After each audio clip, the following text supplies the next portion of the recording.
По прошествии 23 лет уже можно смело говорить об итогах работы и деятельности абхазского представительства в Турции, отметил в начале встречи министр иностранных дел Даур Кове.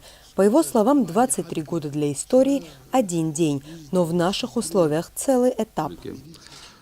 Самые тяжелые времена, которые прошла наша республика, вы возглавляли представительство Абхазии в Турции.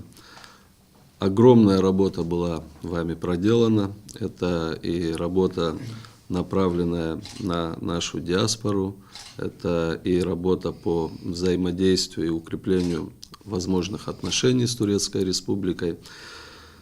Все, что было проделано, мы все знаем, все ценим.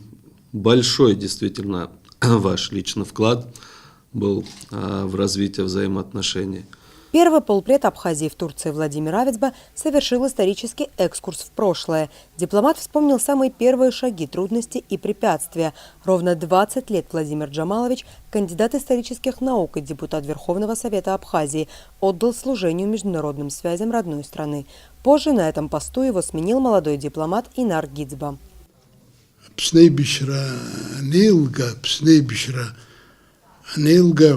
وسخن حنت كارسي غزاردن بتسبخنا بس حقوي توب يحدو كل ودي حوحودك أو بريكا من دوي شيئا سرخوت سرش يردا عنقوني يقدروا أبرسيوز في حر سريحة يتفرن وراح اشترت تحت حوبي وور ويجلند كوي رتشوب سسيجلند كوي رتشوب يودرو رتشوب وبريشة تاسي قتنا وريا حي وقتي وشعبوت.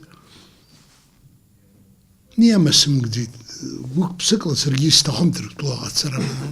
иностранных дел поблагодарил Владимира Авицба за работу и подчеркнул, что в дальнейшем главной задачей остается предоставление возможности нашим соотечественникам в любой момент вернуться на родину. В перспективе, считает министр, обязательно будут получены результаты. По окончании встречи Даур Кове отправился с рабочим визитом в Венесуэлу.